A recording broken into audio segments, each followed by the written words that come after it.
from the station working for you. This is WRTV News at 6, streaming now. No longer just a matter of saying Black Lives Matter. These issues are actually impacting people. How professional sports organizations are taking a stand against social injustice issues and how businesses right here in central Indiana can get involved. And taking action to create change, the effort to help local organizations who work to improve the lives of the Black community in Indianapolis. How you can help. And WRTV Investigates has uncovered that Central Indiana colleges and universities are holding on to millions of dollars meant to help students impacted by COVID-19. We are finding out why that money has not gone to students yet. Thanks for watching the news at 6 here on WRTV. I'm Amanda Starantino. Mark Mullins has the evening off. First at 6, the investigation into the police shooting of 29-year-old Jacob Blake in Kenosha, Wisconsin continues. The Wisconsin State Attorney General has identified the officer, who is white, as Rustin Shesky, a 7-year veteran of the Kenosha Police Department. Investigators say Shesky shot Blake, a black man, in front of 3 of his children.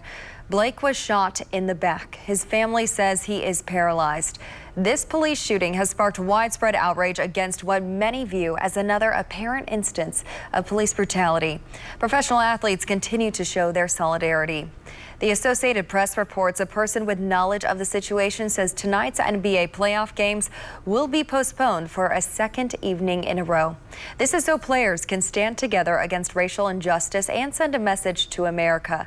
However, NBA players decided today that they do want to continue the season moving forward. It's just not yet clear when they will resume. There had been some talk that the rest of the season could be canceled, but that's apparently not the case. And the WNBA has also postponed tonight's scheduled games due to the police shooting in Kenosha, Wisconsin. Now, this includes the Indiana Fever's matchup against the Chicago Sky. It has not yet been decided when these games will take place. And today, the Indianapolis Colts paused team activities. The Colts sent out this tweet. It says, instead of practicing, the team will use the day to discuss and work toward making a lasting social impact and inspiring change in our communities.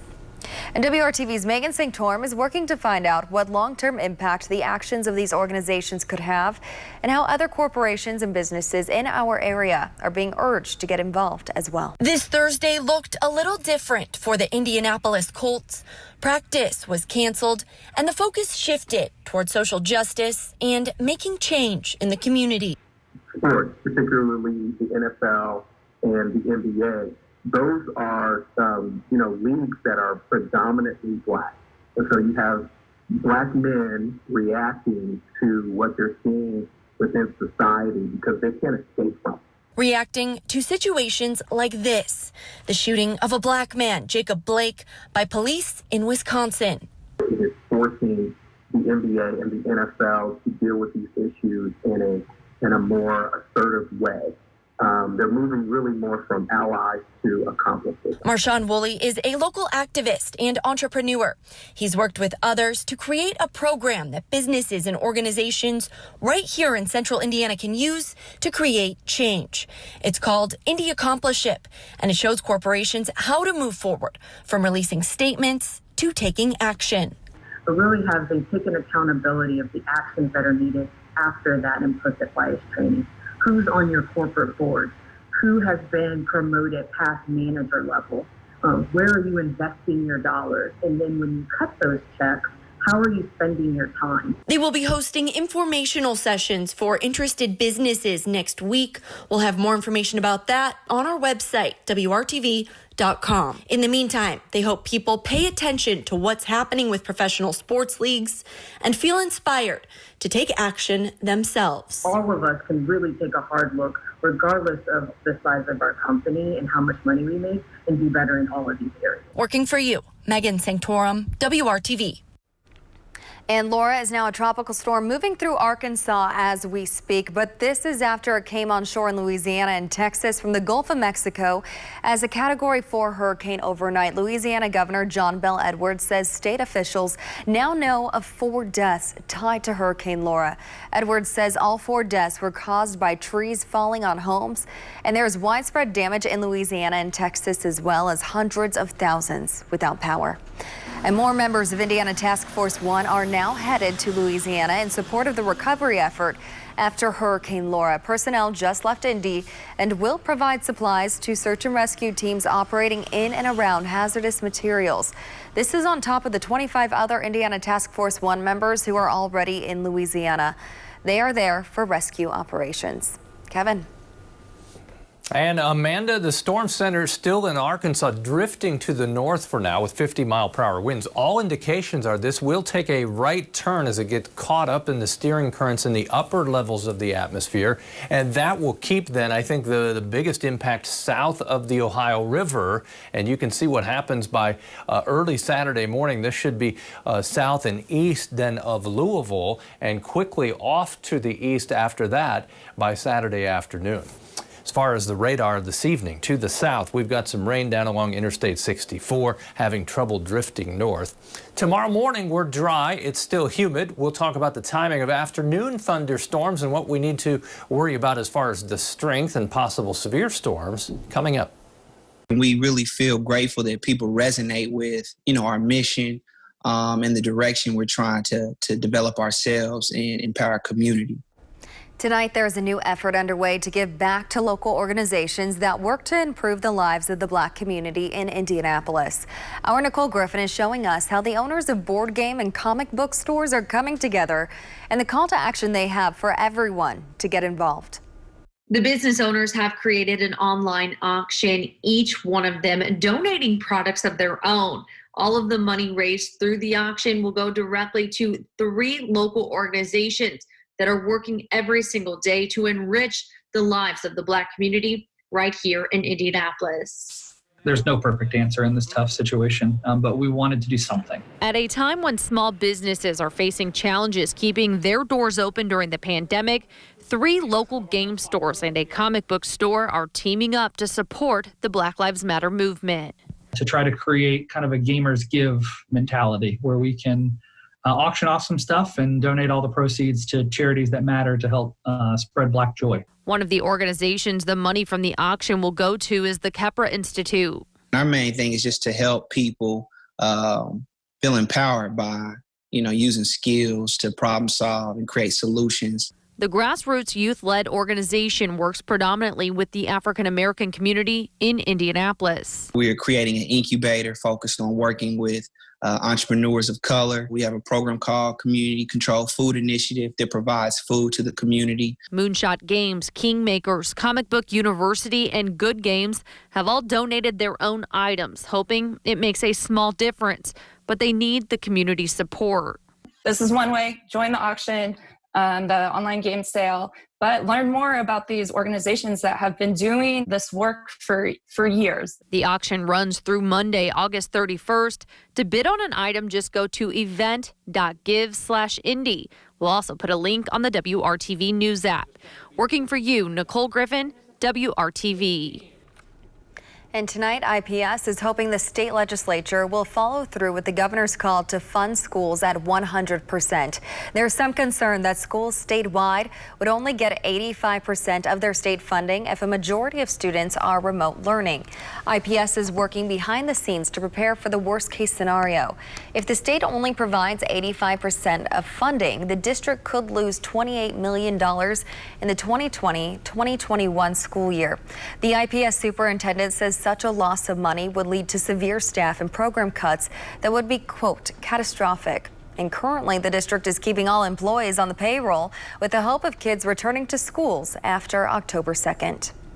And WRTV Investigates has uncovered Central Indiana colleges and universities are sitting on millions of dollars meant to help students impacted by the pandemic. WRTV Investigates' Kara Kenny partnered with Newsy and found out why some Indiana schools are holding back the money. Colleges and their students throughout central Indiana are getting a piece of a $7 billion emergency student aid package that was approved by Congress as part of the CARES Act. For example, IUPUI received $10 million and distributed all of it to its students. But at some schools, the money is still sitting in the bank. Students at IU Bloomington are back on campus for the first time since the pandemic began. More than 8,000 students have already received a chunk of the $12 million in emergency federal aid IU Bloomington received. Our goal was to get the money out as soon as possible, and we did that. Money from the federal government meant to quickly help students get laptops, internet, and housing. A lot of the students when going online, needed other things, other technologies, or they just, finding living expenses or where they're going to live, or they had to go home, just the expenses they needed to continuing their studies. And, that's why we wanted to get it out, especially as fast as we could before the end of the semester. The grants range from a few hundred to a few $1,000s. Ivy Tech student Valerie Famayua got $4,000, which helped her get a new computer to do online coursework. It helped me with my children, with everything in the house. It was a really big help. Universities and colleges are required to publicly report how they've spent CARES Act grant money for students. WRTV Investigates and Newsy analyzed those disclosure forms. We found many schools like IU, Butler, Ball State, and DePauw have distributed nearly every last dollar to students. But we discovered other schools still have aid money in the bank. Ivy Tech still has $5 million left to disperse to students. Franklin College has a good chunk still left to distribute, $300,000 still in the bank. And Purdue University still has nearly $10 million left to distribute, nearly all of the student financial aid it received. It makes you wonder, are there people who really would have been helped who didn't get the necessary support from their schools? So what's the holdup? Some institutions are using an application process, which can slow things down. Also, schools have a year to spend the emergency aid, and some are saving money for students who might need it in the future. They're really trying to do this very, very carefully because they don't know how this situation is going to develop. And we've already seen just in the past few days, a number of universities that tried to reopen are now shutting back down already. And I think we're going to see a lot of this kind of start and stop. Purdue and Franklin College declined to speak with us on camera. Purdue told us they set aside some money to handle expected student needs this summer and fall. The fall application will be available beginning August 24th, and the awarding of the fall funds will begin then. We do plan to distribute the remainder soon. Franklin College told us they intentionally developed a policy that would hold some funds in reserve to serve the needs of students in the current academic year, anticipating that the COVID-19 crisis would still be in progress and perhaps even worse. So for some Central Indiana college students, they will have to wait a little longer for help. It's not very surprising to me that we might see a sort of a range of approaches. So universities are really trying to stretch and meet all of these needs as best as they can. Universities can decide exactly how much money each student receives. In addition to housing and technology, students can also spend the money on things like health care and child care. Working for you, Kara Kenny, WRTV. And Ivy Tech still has $5 million left to distribute and told us, quote, the college chose to distribute funds using two methods to ensure we could reach the maximum number of students while addressing varying impacts to individuals. To read full responses from Ivy Tech, Purdue, and Franklin College, you can go to this story on the WRTV app. And a spike in new COVID-19 cases in Indiana. The State Department of Health says there are 1,164 newly confirmed cases of the coronavirus. Yesterday, there were 971 new cases of the virus. And since the pandemic started, 90,504 people in Indiana have been diagnosed with COVID-19. The state also reports 6 new deaths, which is actually lower than yesterday. A total so far of 3,047 Hoosiers have died from the coronavirus. 1,034,746 people in the state have been tested for COVID-19. 8.7% of them tested positive for it. The pandemic has hurt a lot of people in many ways, but we are finding one group that is very vulnerable to the fallout caused by COVID-19. The agency that is trying to help and what you can do too. We're trading in 9 innings for 9 holes in downtown Indy and the most unique round of golf in the city. I'm Brad Brown. We'll take you on a tour of the links at Victory Field coming up on the news at 6. And cooler temperatures roll into central Indiana for the weekend. I'll let you know what else you might find enjoyable coming up.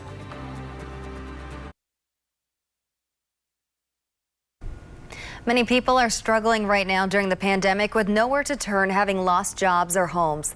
WRTV's Stephanie Wade shows us a specific group at risk and how the Indianapolis Housing Agency is trying to help them.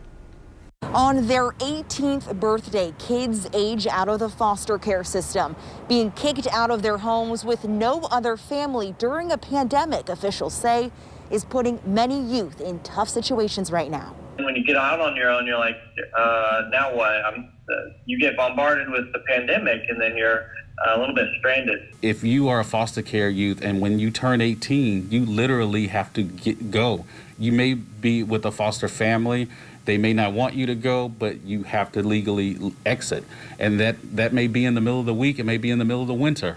It's a harsh reality for many foster youth across the state right now, being kicked out of their homes during a pandemic. Because many foster youth are now homeless, the U.S. Department of Housing and Urban Development is rolling out a program to provide stable housing to former foster youth ages 18 through 24. The Indianapolis Housing Agency was awarded $14,000 for the Foster Youth to Independence initiative and has already chosen 3 participants, gifting them vouchers that will financially assist them with housing for up to 3 years. The executive director says they can issue up to 25 vouchers a year. Here in Indiana, we have nearly 100 housing authorities. The IHA is the first housing authority in Indiana to sign up and actually have participants, urging others to get involved. We're just trying to be a resource to help stabilize housing situations for this vulnerable group. Stephanie Wade, WRTV. And here in Indiana, there are 400 youth that are emancipated each year or leave the foster care system.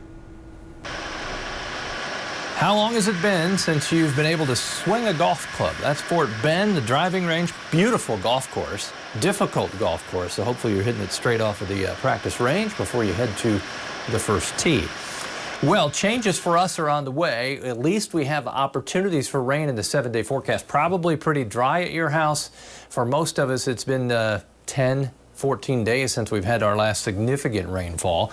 These are the rain chances tomorrow. Never overwhelming, and it looks like the main impact of Hurricane Laura will stay south of central Indiana with the bulk of the remnants south of the Ohio River, but we'll keep that persistent chance for some thunderstorms. Humidity still high tomorrow and the first part of Saturday, but Saturday afternoon you'll notice a change in wind direction. That will start to let the drier, cooler, more comfortable air into the state, and it will feel a whole lot better as we get to Sunday.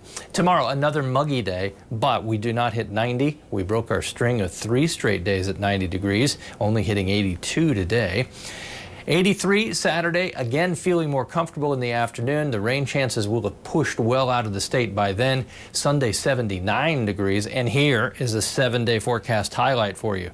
Monday morning and Sunday morning, temperatures will be in the 50s. Right now, temperatures are in the 80s. 87 in Lafayette, 3 degrees cooler if you follow the Wabash down towards Terre Haute. Temperatures in the low 80s across the region. 73 tonight. An isolated shower can't be ruled out. The humidity is so high. And as we go through tomorrow, the most likely time for thunderstorms, that's 4 o'clock in the afternoon. Some of these could be strong, with damaging wind being the main threat. You've got the cold front to the north, the nearby remnants of Laura to the south, and we're kind of getting a squeeze play, increasing our chance for thunderstorms during the day Friday and Friday night. Saturday, the rain threat will end early. Sunday and Monday morning, the most comfortable mornings in the 7-day forecast. We're consistently around 80 degrees through early next week, but we also have that low rain chance on nearly a daily basis. Amanda. Thanks, Kevin. And the Indians are replacing baseball with birdies this weekend. A new twist on 9 holes is already looking to be widely popular. Our Brad Brown got a chance to take a few swings on the links at Victory Field in tonight's Sports Extra Spotlight. It's a completely different perspective on a round of golf in the heart of downtown Indy. You look at this field and you see greens out there and you see some pin locations and mock water hazards and sand traps, and you think, what is going on? If you were to come in and this was your first time in Victory Field, you'd think, I thought I was coming to a baseball stadium. The Indians have put together the links at Victory Field, a 9-hole course in and around one of the best ballparks in America. In this summer without baseball, it's a chance to put this beautiful backdrop to a new use. It's just one of those things that captivates you when you see the pictures, and you think about too how you can spread people around the ballpark in an era of social distancing.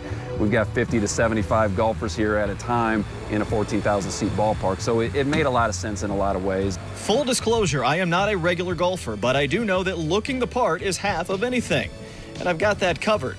For golfers of any skill level, the Victory Field course will be a fun test of your short game. 3 shots per tee box, your score improves based on distance to each pin. We'll get some serious golfers that don't want to worry about their scores, which is great, and I would lean that way. But for the novices, or you just want to come out and have a good time, get outside, drink a couple cold beverages as you take your tour through Victory Field and play your 9 holes. We're really excited about it. This weekend's tee times have already sold out, but there's a solid chance you'll see some more golf at the Vic soon enough.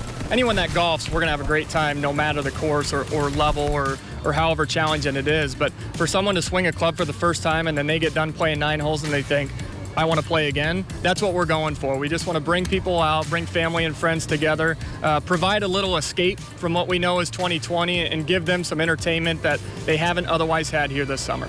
There are more events in store at the ballpark as fall rolls around. Next weekend, it's the Grand Slam Auto Show on Saturday, 9 to 3. That's open to the public with free admission. And the Indians will be having movie nights on the big screen with socially distanced seating in the outfield. A trio of Fridays, September 11 and 25th and October 9th. Tickets and information at IndyIndians.com. Brad Brown, WRTV Sports.